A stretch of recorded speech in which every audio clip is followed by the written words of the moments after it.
Assalamualaikum warahmatullahi wabarakatuh. Hai semua, selamat pagi. Apa kabarnya hari ini? Semoga kita semua selalu dalam keadaan sehat walafiat. Amin ya rabbal alamin. Nah, buat anak-anak Miss, sebelum mulai belajar, kalian harus membaca doa terlebih dahulu. Setelah itu, play videonya ya.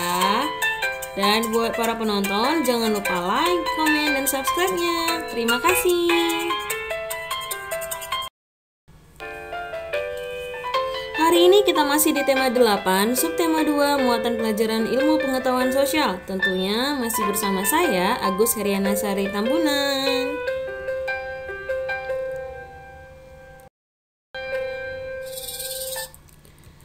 Kita masuk ke pembelajaran 3 tentang mengidentifikasi jenis usaha perseorangan. Usaha ekonomi ada yang dikelola perseorangan dan per kelompok atau dan kelompok. Nah, sekarang kita akan bahas perseorangan terlebih dahulu. Usaha ekonomi yang dikelola perseorangan biasanya memiliki modal terbatas, sehingga jenis barang yang dihasilkan pun juga terbatas.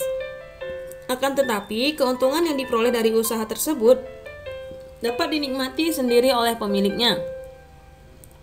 Meskipun memiliki modal yang terbatas, usaha perseorangan dapat dikembangkan sesuai dengan keinginan pemiliknya. Beberapa contoh usaha perseorangan antara lain sebagai berikut. Yang pertama yaitu usaha pertanian.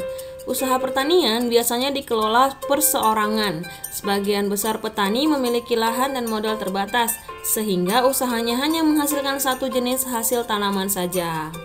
Misalnya petani menghasilkan jagung. Saat musim panen tiba, petani dapat menikmati keuntungan hasil panen tersebut sendiri. Hal tersebut merupakan salah satu kelebihan usaha perseorangan, yaitu dengan menikmati hasil panen sendiri. Ini adalah salah satu bentuk usaha pertanian, yaitu dengan dia menanam sayur di daerah tempat dia tinggal. Jadi dia menanamnya, itu usaha dia sendiri dan hasilnya untuk dia sendiri, mungkin juga untuk dijualnya.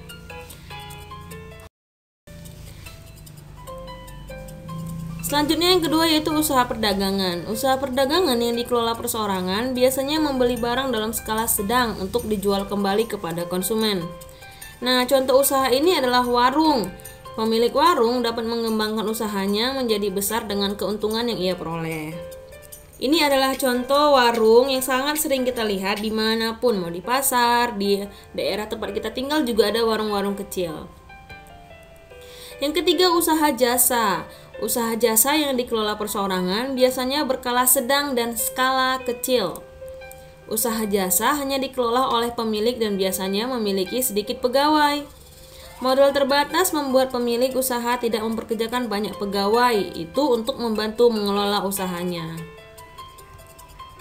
Contoh usaha jasa perseorangan adalah bengkel dan salon. Nah, untuk bengkel dan salon pastinya anak-anak Miss sudah pernah lihat ya. Ini salah satunya bengkel. Untuk salonnya Miss tidak buat gambarnya. Selanjutnya yaitu industri perseorangan. Industri perseorangan biasanya dikelola secara sederhana di rumah. Pegawai yang dipekerjakan adalah masyarakat sekitar. Barang yang dihasilkan biasanya terbatas pada satu jenis barang. Misalnya industri anyaman, itu membuat kerajinan anyaman. Biasanya mereka itu pekerjanya misalnya yang tinggal dekat dengan rumah mereka agar lebih mudah memanggilnya juga dan waktunya juga lebih banyak. Ini adalah salah satu kerajinan anyaman. Dan yang juga banyak diperjualbelikan ya. Ini juga salah satunya yaitu kerajinan membuat gitar. Ini usaha sendiri loh. Dan beberapa pegawainya itu memang tetangganya. Selanjutnya kita ke pembelajaran 4 tentang menjelaskan jenis-jenis usaha kelompok. Nah, yang tadi kita bahas perseorangan, sekarang kita bahas kelompok. Usaha kelompok biasanya dikelola dan dimiliki oleh lebih dari satu orang. Usaha kelompok memiliki modal besar yang berasal dari beberapa pemilik, sehingga mampu menghasilkan barang atau jasa yang beragam jenisnya. Beberapa contoh usaha kelompok adalah sebagai berikut. Yang pertama, badan usaha milik negara atau disingkat BUMN. BUMN adalah usaha ekonomi yang sebagian besar modalnya berasal dari negara. Tujuan pendirian BUMN adalah melindungi kepentingan rakyat, yaitu pemenuhan kebutuhan dan meningkatkan kesejahteraan. Contohnya adalah badan usaha penyedia fasilitas umum seperti bank dan PTPN. Tapi tidak semua bank itu BUMN ya, bank juga ada yang BUMD, yaitu badan usaha milik daerah. Seperti kalau kita di sini Bank Rio Kepri itu BUMD. Bank yang milik negara itu BNI, BRI, BCA seperti itu. Artinya bank BUMN itu yang tidak milik daerah sendiri. Lalu yang kedua itu adalah firma. Firma adalah usaha ekonomi yang didirikan oleh dua orang atau lebih yang sudah saling mengenal. Perkembangan sebuah firma merupakan tanggung jawab para anggotanya. Contohnya adalah firma hukum. Lalu yang ketiga ada persekutuan komanditer, yaitu Komanditer Venus Cap, yaitu CV.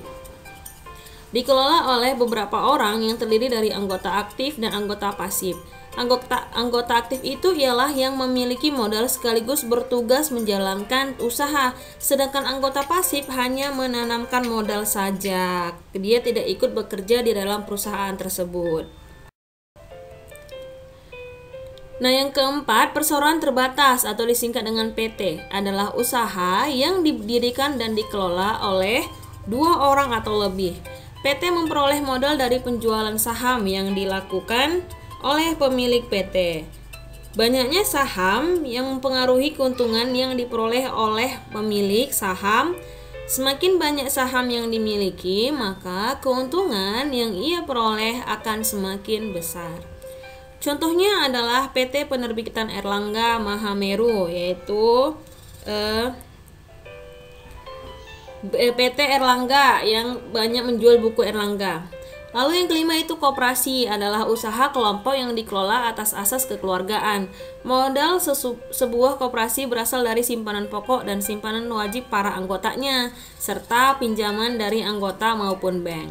Tujuan pendirian usaha koperasi adalah meningkatkan kesejahteraan anggota serta turut membangun perekonomian nasional dalam rangka mewujudkan masyarakat yang adil, maju, dan makmur.